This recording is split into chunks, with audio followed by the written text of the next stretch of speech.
All right. Thank you, and welcome everyone who came tonight to hear this presentation, those who might be joining us online. So tonight we came here to talk a little bit about proposals that the Board of County Commissioners will be considering around new tobacco policies that will involve retail licensing, a purchase age of 21, a full flavor ban, and a local tobacco tax. And we set up this informational meeting tonight so that we could give you some background. Why are these policies being talked about? When will they be talked about? And what is the decision-making process? We're really going to spend most of our time this evening talking about the whys. You know, how did we get here? Why is this being talked about now? What is the problem that we're trying to address through these policy proposals? And then also going a little bit to what is that decision-making process and when can you expect to be able to participate in it. So tonight we'll be going through some background information. We'll be taking some questions. This is not the forum where the policy issues get decided. That forum is with the Board of County Commissioners. And so hopefully this will provide background information so you can be informed and participate in those discussions going forward. So I am going to turn it over to do our background conversations. I would like to introduce Karen Kenneman. She is our Public Health Director for Pitkin County, and she will kick us off and introduce our next speaker. Sure. Thanks, Karen.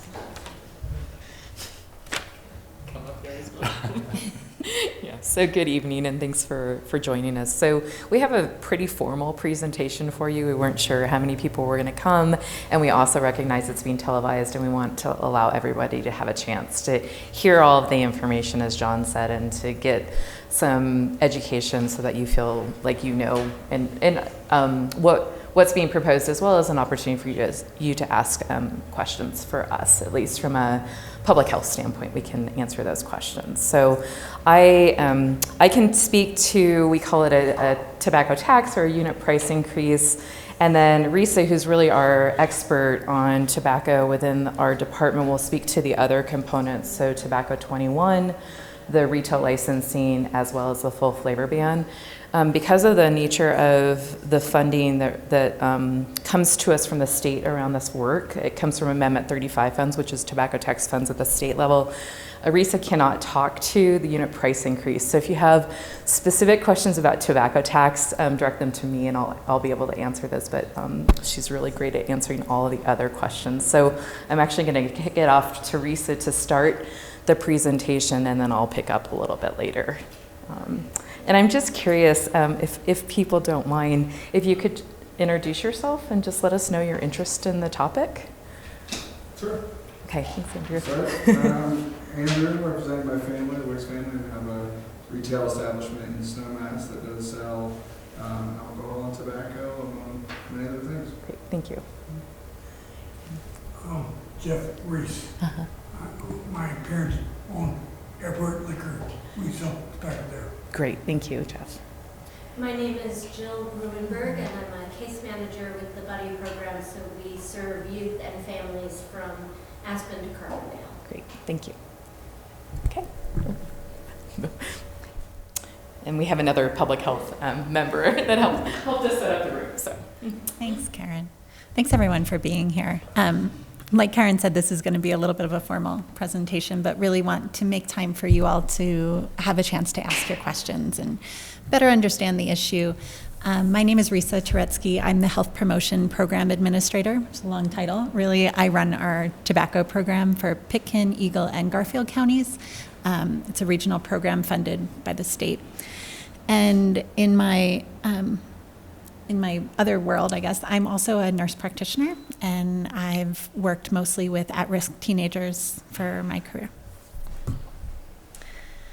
So really, want to take some time to understand the importance of tobacco policy measures, like why are we even talking about this today, and understand what Pitkin County is looking at, and like I said, make sure that we have time to answer your questions. So I'm going to speak a little bit about our community, but I'm going to speak mostly about what's happening with young people right now. I'm sure you've all seen in the newspaper and heard the explosion of what's being called a vaping epidemic with kids using e-cigarettes. It's not a secret anymore. We're all hearing about it. So our region is Health Statistics Region 12. So you can see we're in that dark zone, and the darker colors on this map represent higher rates of kids using e-cigarettes among the state. So Colorado is number 1 in the country among the 39 states that did this Healthy Kids survey for kids vaping. So it's maybe not a gold medal that we want, but it's one that we got. And our rates in Colorado are close to 2 times the national average. In this valley here, our rates are about 3 times the national average for kids vaping. The blue bars here are Aspen to Parachute, so this represents 4 school districts. It actually represents 3 in this case. This is data from 2017, and Parachute School District wasn't able to complete the survey. So it's the Aspen School District, this Roaring Fork School District, Basalt to Glenwood Springs, and then Newcastle, Silt, and Rifle.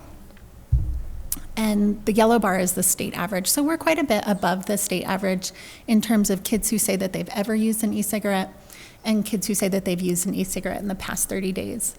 We don't have new data yet, but we know that nationally the rates for high school students have increased about 80%.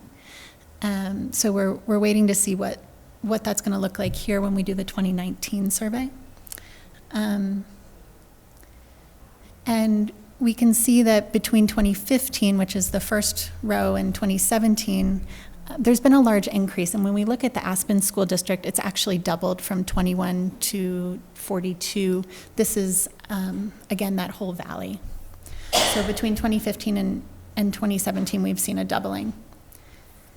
When we look at adults for chew tobacco, so when we look at adults for cigarettes, our rates in this valley are a little bit lower than the state average. But when we look at chew tobacco, we are at or above the state average. So the state average is 7% for adults using chew tobacco. In Pitkin County, we're at 7%, and at Garfield County, we're double that. But what's also interesting, I think, is that Garfield County has one of the highest rates of people trying to quit tobacco of any county in our region. When we ask kids, in that same Healthy Kids survey, when we ask them, how do you get your cigarettes? It's a little bit surprising to see that kids under 18 who report using tobacco products, or this one's actually for cigarettes, kids under 18 who report using cigarettes, 63% say that they buy them somewhere in this valley. Now, that again is Aspen to Parachute, so we don't know where that is, but they say they buy them at a brick and mortar store here. But what's the big deal, really?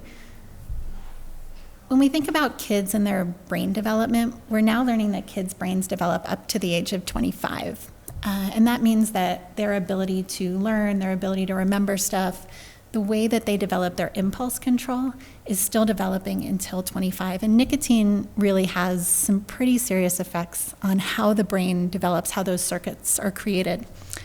When we think of people who we know who smoke, when they come down from their cigarette and they need another hit of nicotine, we can see that they get jittery and they get uncomfortable. And we're seeing the same thing in kids who are using some of these vaping products throughout the day, that they're really having these short-term difficulties in paying attention in class.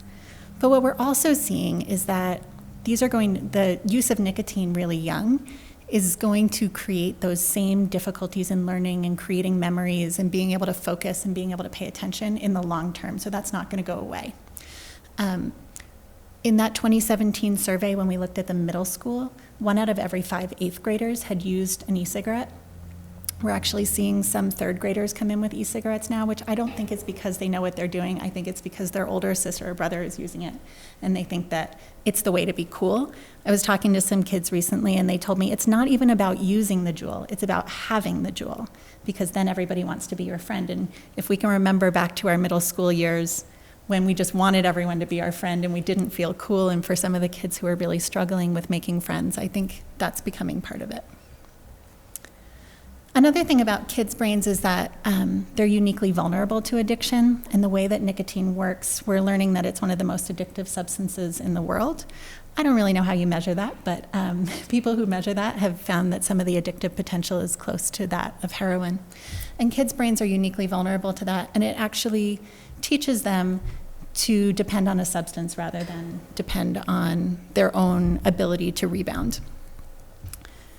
We're going to talk about why we're moving to Tobacco 21 in a little while, and why a lot of states in the country are moving that way. And a big part of the reason is this, is that when we look at adult smokers, 90% of them, or 9 out of 10, actually started smoking before they were 18. And when we look at those who started before 21, it's 95%. And so it's that vulnerability to addiction, that ability to pick up kids at a young age and create lifelong customers. You all know about the Juul, so I don't need to tell you about that. There's been a lot of discussion about, well, how bad are these e-cigarettes? Are they a good way for adults to quit? And that is a debate that I'm not going to answer tonight. I think the research is still out on that. There are some countries who are looking at e-cigarettes as a way for harm reduction. We're also seeing some research that says that people who use e-cigarettes are a lot more likely to get heart disease, stroke, and depression than people who don't. But again, it is less than cigarettes. Cigarettes for sure are our hardest tobacco product out there for people's health. But e-cigarettes are not benign. They definitely have some chemicals in them that we're concerned about. A lot of the chemicals that we're constantly talking about trying to get out of the air that we breathe. So they have some flavoring components that are really dangerous for our lungs, that are approved for eating, but actually are not safe when we breathe them in, heavy metals, cancer-causing chemicals, and a good deal of nicotine. So just some quick facts. Lung cancer is still the #1 cause of death in Colorado and the #1 or #2 cause of death in the country. That's not to mention the number of other cancers like bladder cancer, cervical cancer, penile cancer that also come from smoking cigarettes. Nicotine is, like I said, one of the most addictive substances that we know. E-cigarettes are concerning even for adults. And we see that there is a particular focus of the marketing that happens by the tobacco industry to low-income folks, minority folks, and to kids. Okay. So I'll talk a little bit about the policies that are out there. Like we said, Karen's going to talk about the price policy, but after I'm done, if you have questions, I'm happy to take them before I turn over to Karen. So a lot of the reason that we're talking about the policy is to create a safe zone for kids in this region. Aspen has put in place, Aspen was the first in Colorado to put in place Tobacco 21, a tobacco retail license, a unit price increase to $3 per pack. And they've just instituted a ban on the sale of all flavored tobacco products, which I'll talk about in a minute. Basalt also went with Tobacco 21 in the retail license and the tax. Sorry, their tax is $2. Snowmass has gone with some of these policies and will consider the tax, I think, going forward. Avon, Carbondale. So you can see we've got these pockets right now, and it looks like Eagle County is looking at putting in place all of these policies in the next couple of months, and Garfield County is starting to talk about it as well.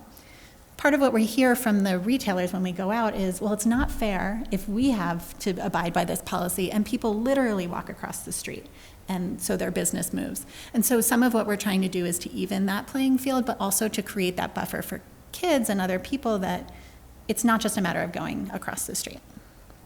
So these are the other places that are now looking at very similar policies moving forward. When we look at what works for getting kids to stop, there's a list a little bit longer than this, but these are some of the policies that have been proven to help. And we are, of course, through public health and through the work that we're doing with the schools, we're working on prevention programs. We're working on how we help kids to get off these products. We're working on a ton of other things with the families and doing a ton of parent education to try to make sure that we are closing the circle. But part of that is policy, to really wrap around the kids wrap around the families and also the adults who, like we said in Garfield County, it's a really high number of people who are trying to quit tobacco. And we want to make sure that we have the support for them as well. So Tobacco 21, the idea is that it raises the age to buy tobacco to 21. It would apply to all tobacco products. And the real reason is that it makes it much harder for kids to get products, not just for them to walk into the store, but if I'm a 16 or 17-year-old, there's a good chance that there's an 18-year-old that I know or someone in my school who might be selling these products who's 18 and can get it. It's a lot less likely that I know someone who's 21 or 22 who's going to bring those products into the high school. In terms of the tobacco retail license, so Colorado is one of only 10 states that doesn't require a license for selling tobacco products. A license would require that anyone who wants to sell tobacco would just have to have a license for it like we do for liquor and other products. And it would specify some things that we think are really important.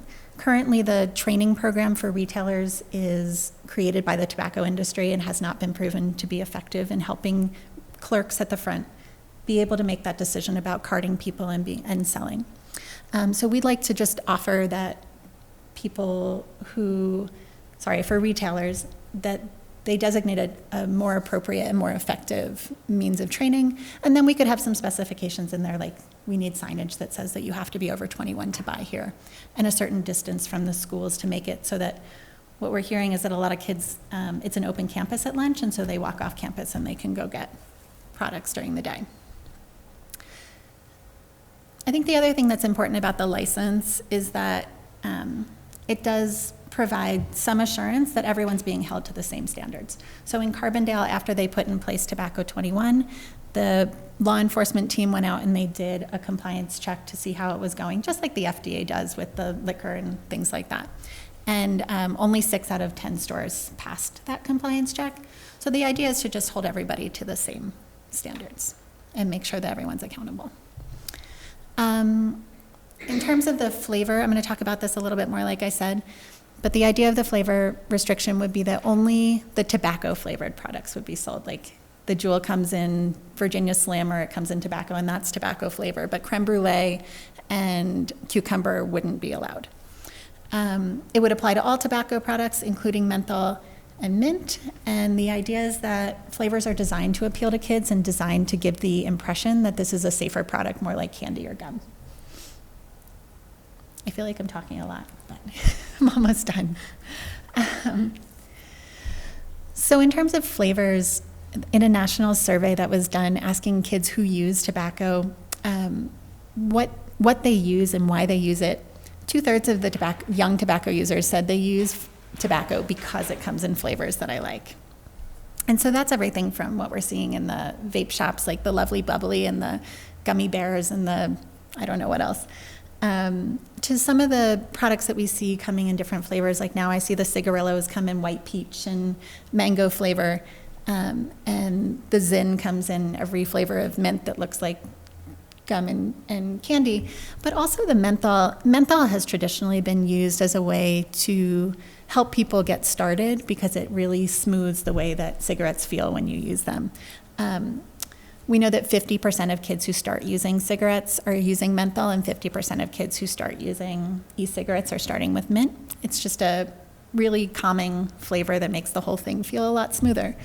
But we also know that people who are using menthol have a much harder time quitting, and there's some new research out that shows that there are actually chemicals in the menthol, as well as in the cinnamon flavors, that make it a whole lot harder to quit, but also more dangerous on your lungs and your heart.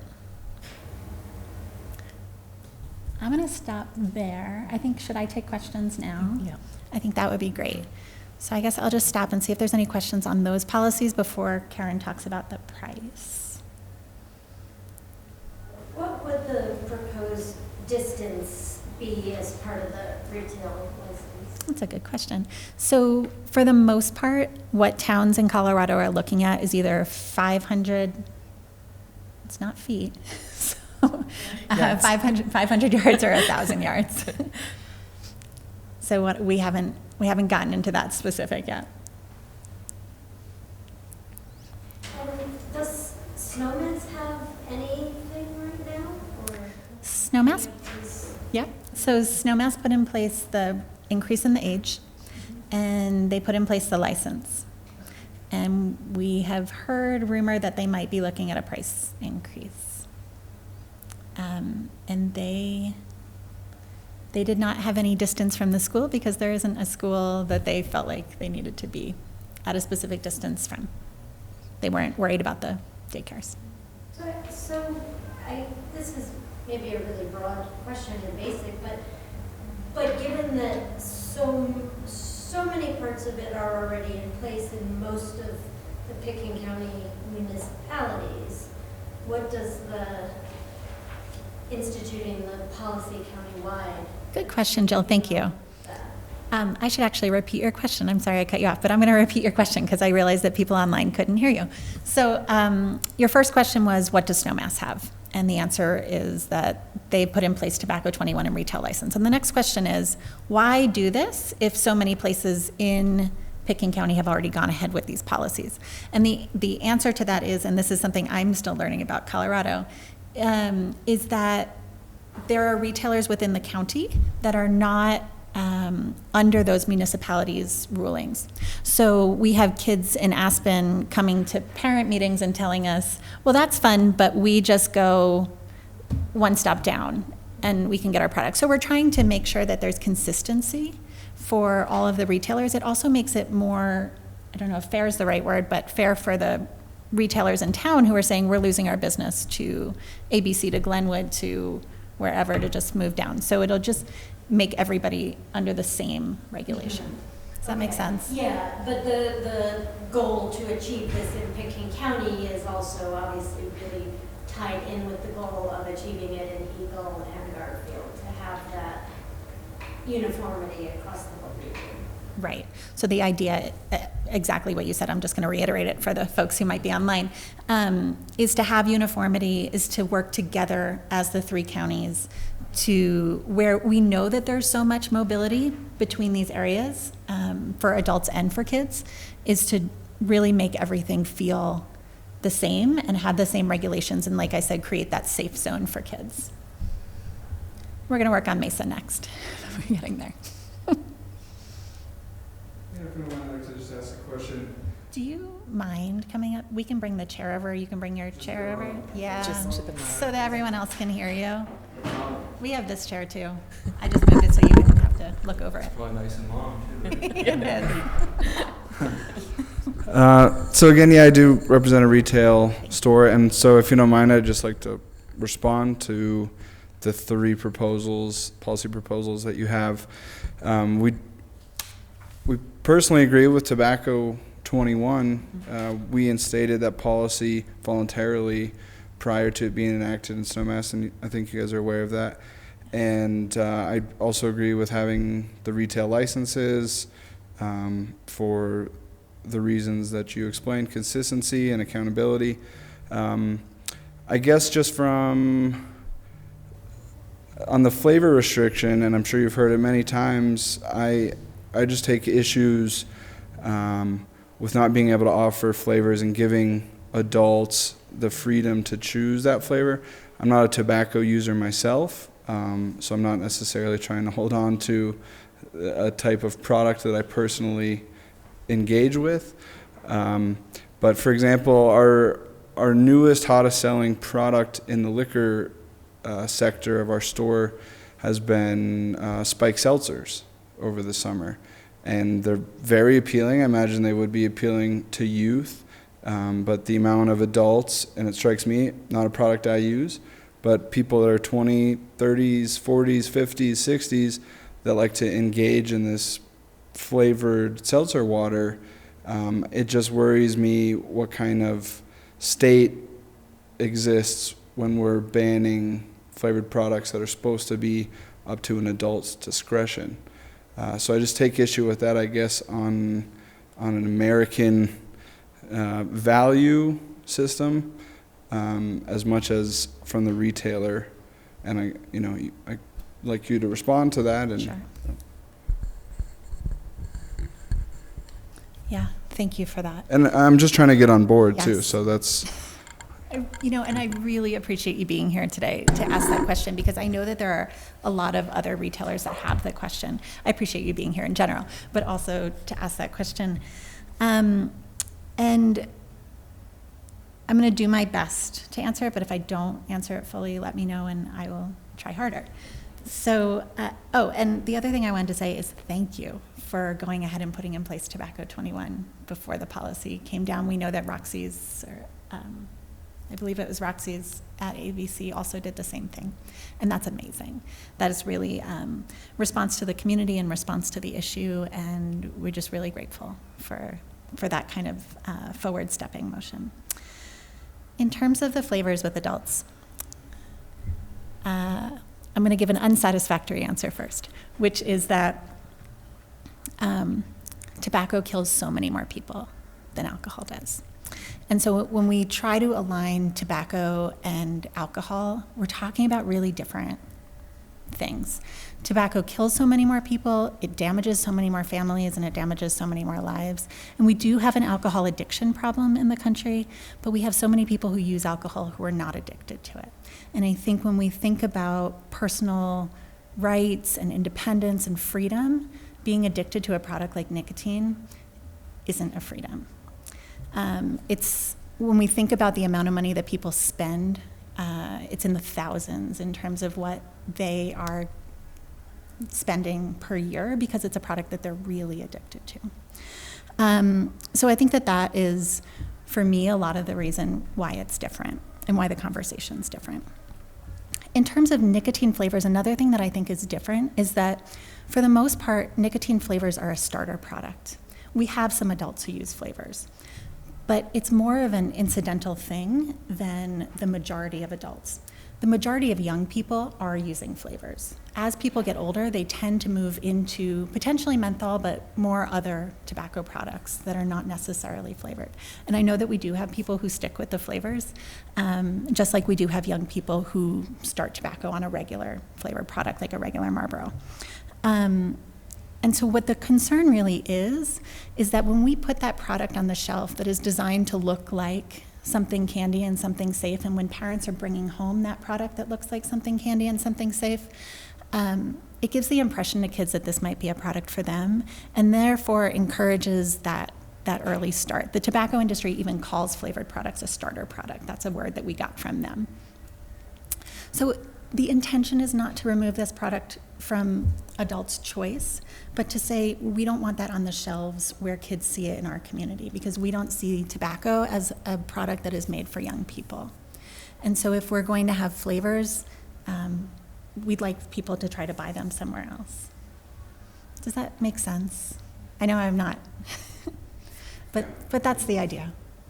Yeah, and I realize that it takes away some of the choice in terms of flavors, but we are not taking away tobacco, at least not yet. So people still have the opportunity to buy that product because we're not taking it off the shelves, but some of the flavors, yeah. That's what we're looking at. Thank you for your question.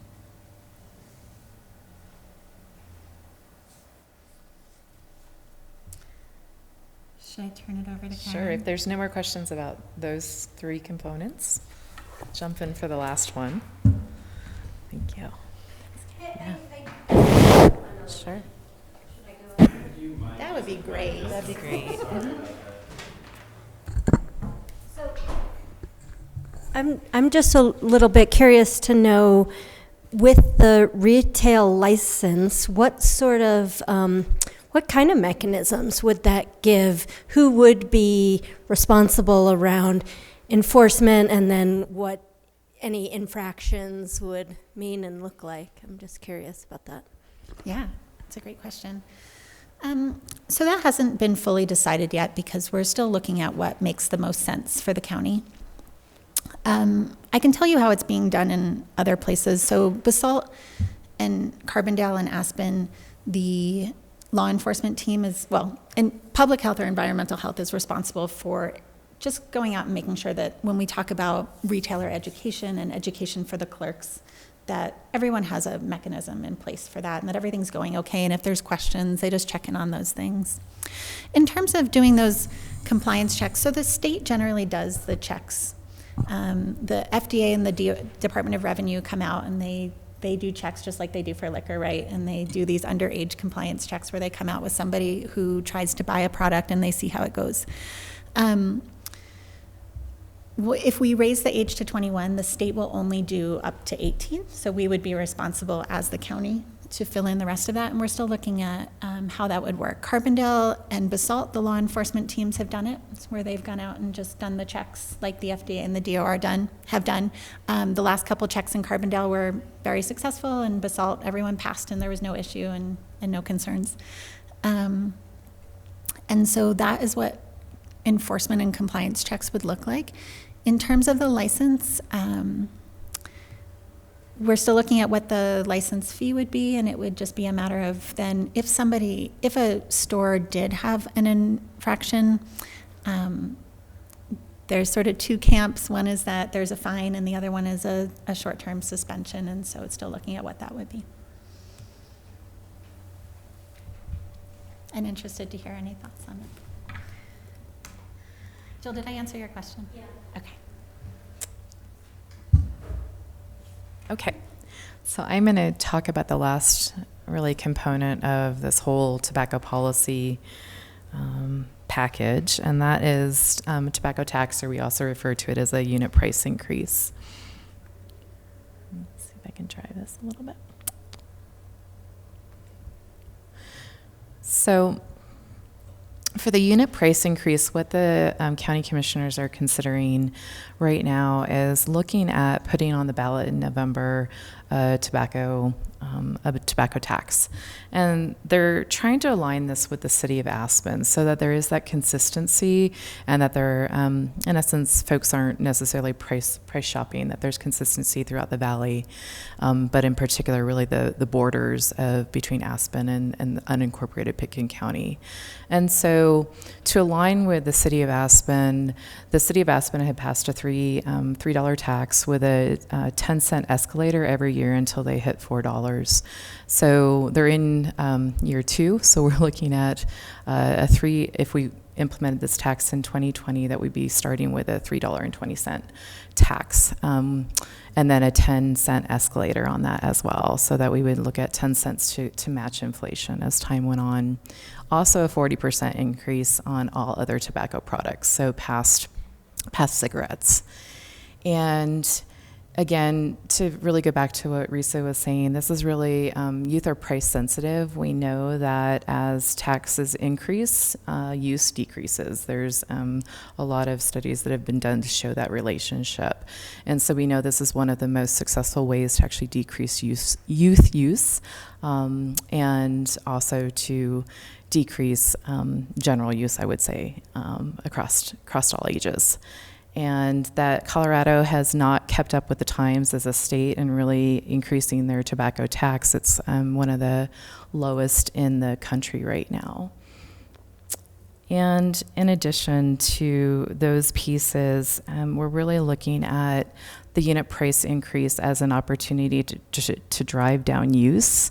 It's not, there will be obviously a revenue that's generated, but that revenue would go back specifically into prevention programs and to really support youth and not engaging in tobacco products to begin with, and also cessation and education. So really looking at that prevention side of ensuring that youth aren't getting connected to, as Risa said, a very, very highly addictive substance, as addictive as heroin.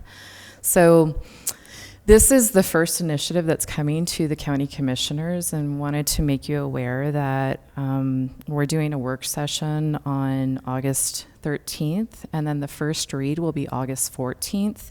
And then it will go to second read on August 28th, and that's the opportunity for public comment. So this is your chance to have a dialogue with the commissioners and to express yourselves, to give your feedback on the unit price increase of the tobacco tax. And then we'll be bringing back all the other components that Risa talked about. So tobacco 21, retail licensing, and the flavor ban or flavor restriction at a later date. So on your handout, you can see that there's the first read and second read for specific to tobacco tax. We don't have the times yet, but my contact information is at the bottom of the sheet, and I'm happy to share that with you when we have those. So I'm going to pause there, and I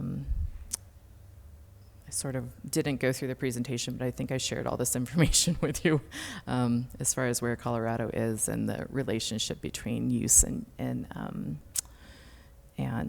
tobacco tax. So I'll stop there and see if you have any questions.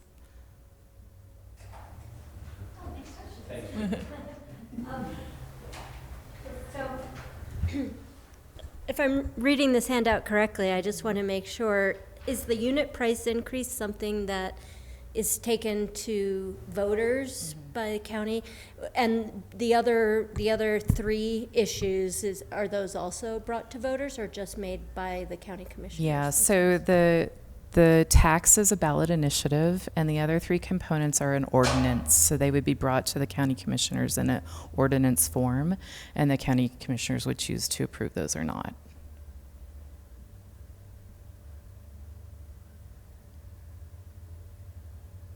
Question, my friend? No. Thank you, Karen. Yes. And I apologize if I would seem like the devil's advocate in That's fine. such an intimate room, No. but I guess that's, like I said, why I'm here. Right. So I think I would fully support a unit price increase if it was something that was statewide. It as a retailer, it seems really hard to swallow on such a local level for the same reason that the retailers in Aspen are having trouble with it. Just because, people are so mobile and they're going all over. And not only that, we are already tend to be higher priced for all goods. So that increased perception of expensiveness can also be detrimental for other business. I just think it has, I don't want to say leakage, but there's some sort of correlation to that perception. So I guess, do you guys really feel like, is the local tax in Aspen working? Or, because we're seeing higher tobacco sales in Somas, I'll be honest. Sure. And so I feel just the way that people travel, and not even to mention the internet, it just, that coupled with the flavor restriction almost seems like, and I know you're going to touch on that, just seems like a recipe for black market. Again, the policy seems totally palpable and beneficial at the state level. Just have a lot of concerns at such localized institutions. I think that the state question, and this is a little bit unique to Colorado, but I'm not entirely sure. We have a lot of local control, and I think there's been a lot of initiatives that have gone on at in other states to do more tobacco tax increases, and even there's states that have gone full T21, and it has blanketed the whole state. And so what has been happening in Colorado, it wasn't happening at the state level, and so it started to happen at the municipal level, really. And then the authority for counties to actually be able to do some of these initiatives just came through legislation this past year. And so Aspen, was really a leader actually in the state around some of these pieces, and then we were hearing a lot from the Aspen retailers to say, wow, it feels really punitive in Aspen because people can just go, to unincorporated Pitkin County, and sort of what you're alluding to. And so there is that sense of trying to have some parity or consistency with all of these pieces, including the tax, that we've really tried to think about how do we align better with all of the municipalities and Eagle County in particular sharing a border with us, that we have some consistency, and that the retailers aren't in essence penalized for doing the right thing or for being in a community that is passing more restrictions. I don't know if that's completely getting at what you're asking.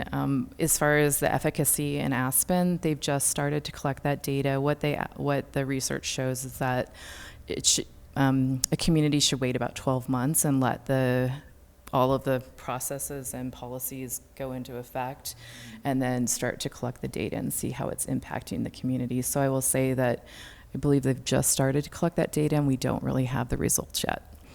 So I can't speak to the efficacy of it, but when we look at when this has been done in other communities across the country, it has been effective. So we have that more national data, and I know that Aspen's looking at it very closely, and so will we, to see, we want to make sure that it's really doing the whys, right? That's the important part here, is that these pieces are really addressing those whys. Yeah. And respect, a retailer's position on this as well. That is a loss of a loss of revenue, and in hopes that, also thinking that this is a product that is truly, there's not a lot of good things you can say about a tobacco product for someone's health, right? I can't say actually any good thing about it. And so when we think about that, it's sort of this piece of respecting that that's a loss of revenue, and also understanding that it's just not, it's a pretty horrible thing for people to have access to. And yeah, so there's that balance there. Does that answer it a little bit? Okay. Any other questions about either the unit price increase, or further questions for Risa on the other components? Okay. So, Risa, yeah, please.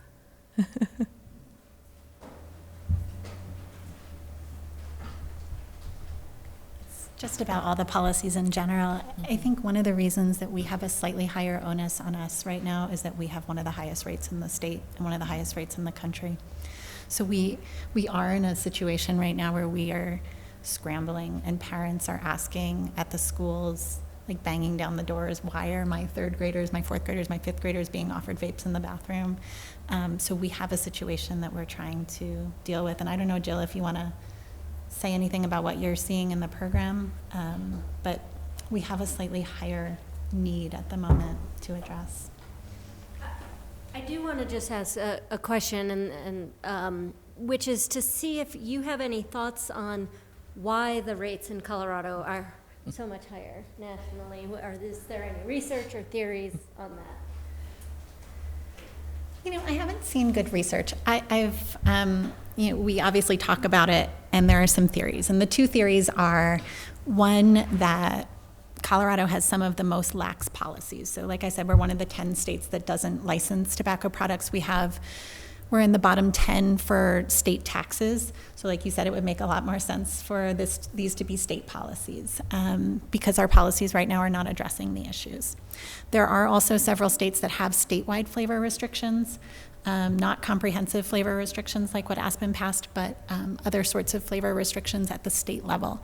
And so coming into this, not having those kinds of restrictions, I don't think we had the protection for kids as a community, as a state. The other theory, which I think is most people's assumption, is our legalization of marijuana and sort of the normalizing of marijuana products, smoking, vaping marijuana, and how does that apply? I also understand that some of the e-cigarette vape products were piloted in Colorado, so there's just like an earlier look at that, and kids kind of got their hands on it sooner, but I don't think that would really impact the rates that we're seeing now.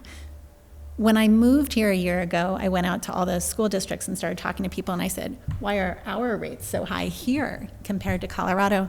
And a lot of what I heard is around the social norming.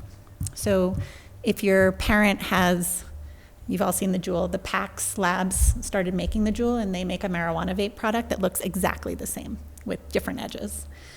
If your parent has a PAX Labs marijuana vape laying on the counter and you're seeing a Juul at school, there's that sort of normalization and sort of feeling that it's safe and it's acceptable. And I think that could be part of what we're seeing here, just this more acceptance around it. I do see that sometimes when I give parent talks, some parents just being like, whatever, my 15-year-old's using it, my 14-year-old's using it.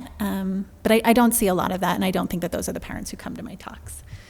And so we are still trying to figure that out.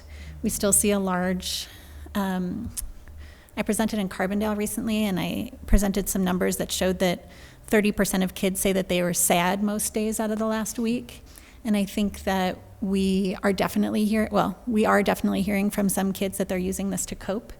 And so that may be part of the reason that we're seeing some higher numbers here. I'm not entirely sure. So I think we're playing a little bit of catch up with the policies right now, just trying to create that safer environment for kids. And the other thing with the policy that I usually talk about is that I think it creates a statement when your town that you live in or your community says, we don't think that this is actually okay for you guys as young people. We don't think that gummy bear flavored vape products or cherry flavored tobacco products, we don't want that to speak to you. And so I think that does make a statement, and if it doesn't make a statement to the kids, although all the kids in Aspen know, oh yeah, there's Tobacco 21, but if it doesn't make a statement to the kids, it does make a statement to the parents that in the community that were concerned. And I think all the hype that's come up around this recently has shown that concern.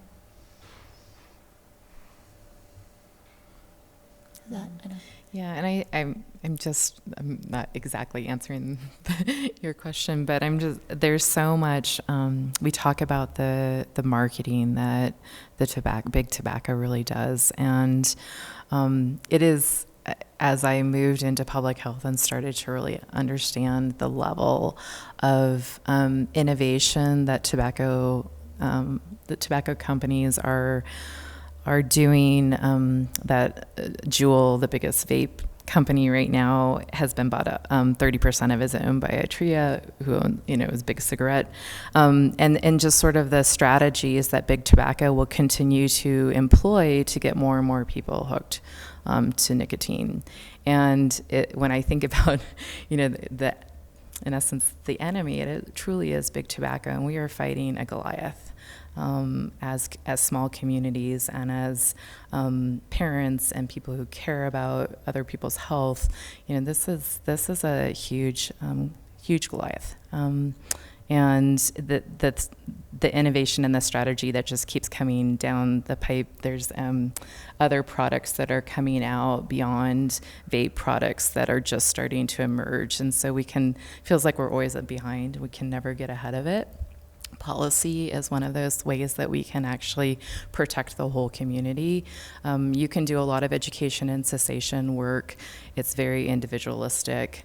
It doesn't really have the biggest impact in community, and policy is one of the things that has the biggest impact to really fight that giant that we just don't, there's no community that has enough dollars to fight big tobacco. And so policy is one way that you can do this work without having a lot of dollars really, to really combat that influence on our communities that we really care about. I'll just add, we talked about young people a lot tonight. We really focused on young people, and that is really selfishly my focus is on young people. That's who I work with as a clinician, and I think that they are the next generation and we need to protect them. But I'm also concerned about older people, and as a nurse practitioner, I see a lot of people who I need to tell them, I'm sorry you have lung cancer, or I'm sorry your mother has cervical cancer. And we had a woman come and speak at the Aspen City Council meeting who talked about how her mother started smoking menthol cigarettes when she was 15 and she just got diagnosed with cervical cancer.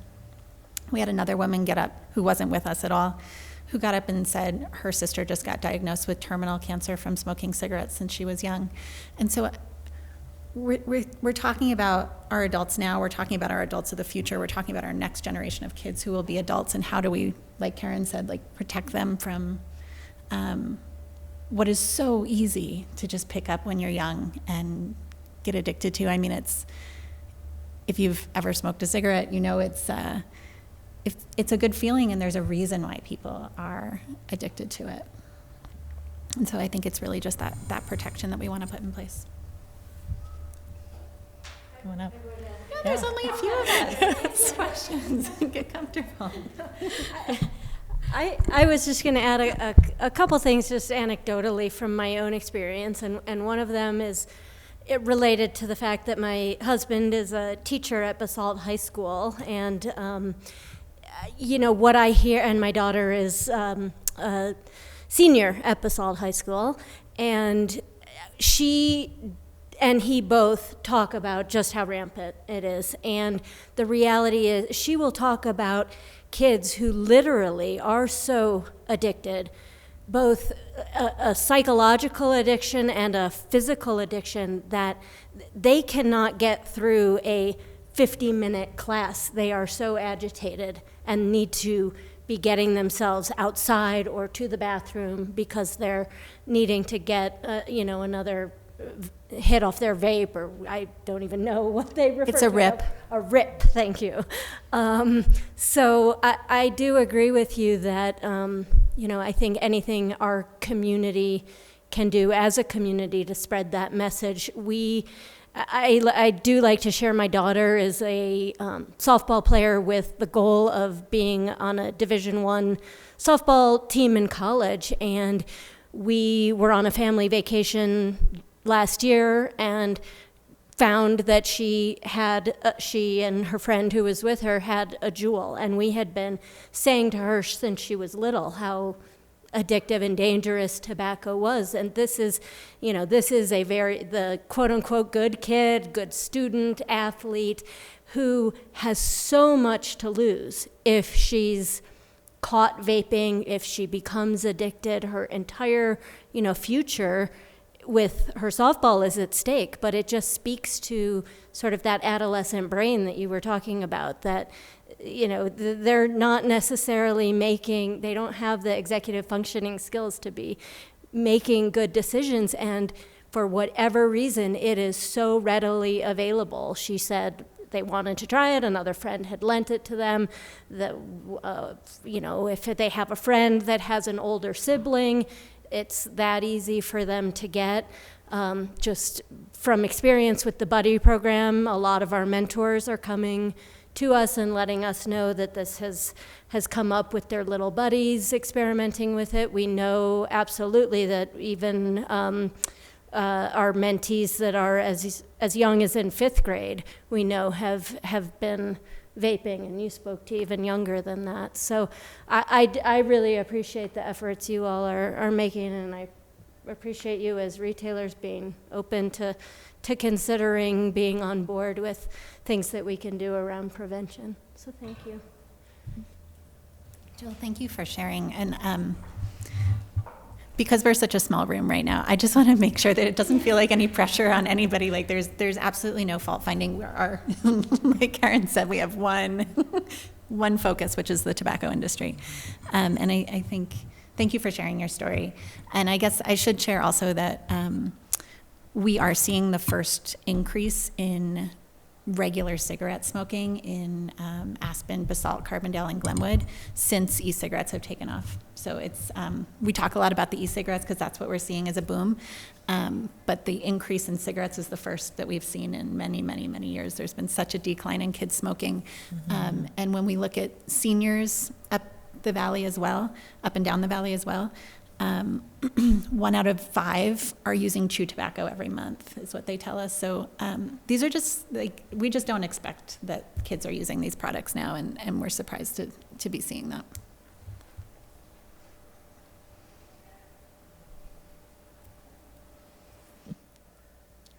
Anything? I don't want to say anything. I'm done talking. Any other questions? Any other things you'd like to Or anything explore? that you'd like us to be thinking about Thinking as we about, move right. forward with Mhm. talking to the county commissioners?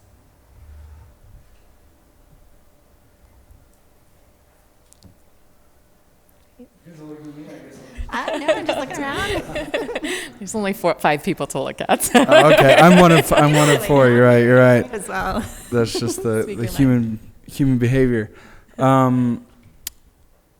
As a retailer, we're definitely on board, as I hope came across slightly. I just really worry. I would also like to see less people use tobacco, and especially less teenage use. As you asked the question, what should you guys consider as you move forward with the commissioners and with the local governments, would really just to understand, are we just going to create a black market? Will anything be solved? Are we just going to change buying behaviors? and open up a new segment of drug dealing and continue with the same problems just because there is a need and a panic in the communities to really get something done. And I want to echo, what was your name? Jill. I want to echo Jill's sentiments that I do appreciate the work you guys are doing. You seem very passionate about making the changes, and I think a lot of people support you, even the people, some, adults, a lot of adults that are addicted to tobacco would support you in your endeavors. So as a community member, I definitely want to thank you. I just want to, as you progress, raise awareness that some of the things might be state level policies. I would just really like to ensure that, change happens and we don't just create, issues without any solutions. Sure. Awesome. Thank you. Yeah. Thank you so much. Yeah.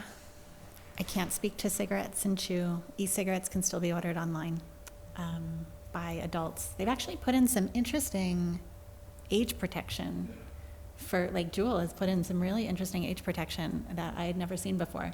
So, yeah, right. And so then adults can still get those products online. Jewel also sells different percentages of nicotine, so I know that some people are ordering online already to get those products. But Never underestimate the kids' clever. oh my goodness. What are Yeah. other mechanisms? They yes, thank you, John. What are the mechanisms that Jewel put in place on their website? So they ask for your social security number, the last 4 of your social security number, and they run a background check to try to see if you're actually of age. I don't know how they're allowed to do that, but. So all a kid needs is their parents' social security number. But there's a couple different things that they're trying to triangulate to get, it's a step in the right direction, I think. So that's something, and we'll see. And the black market question is always going to be an important question that we're asking, and we're already seeing e-cigarettes on the black market with kids, right, because it's being sold in the schools. And the question came up earlier, like, why the price if we're also doing the age? And I think that price gets transferred to your younger brother or sister when you go in and sell it at the school level. So because kids are not going to lose money selling nicotine products. Not Vancouver, Canada. I can't remember what it was, but there was something that they banned, and then they looked to see because they expected this black market thing to happen, and it didn't as much as they expected. Not nearly as much as they expected, especially after 12 months. But if you want to come with us and advocate at the state level, we're happy for support. Yeah, I mean, it would be a powerful voice actually at the state level, and I do believe that the state may revisit the topic at some point. I think the state is looking at tobacco 21 fairly soon, at least. So Right. what we do here can be a model, because they want to see that there's local support for a policy that they're considering, for better or for worse for everybody.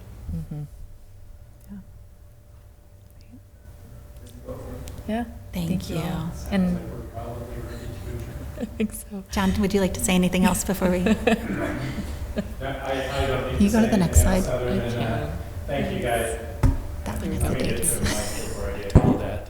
Thank you for You were making so the cute. time to be here and giving really thoughtful comments. You've given us some Yes. things to bring back to the board and consider on a fuller level as we move forward in these discussions. I encourage you to track the schedule for the Board of Commissioners and their consideration of these items. That'll be another opportunity to weigh in. Again, tonight was an opportunity to get the information out on the table, make sure folks know what's going on, so you can be informed and participate fully in the process. So thank you very much. And with that, it sounds like there's a concert next door that folks may want to get to. And thank you for presenting. We appreciate that. And we'll call it a night. Good one. Thank you, residents. Thank you. Yeah, thank you very much. Thank you so much.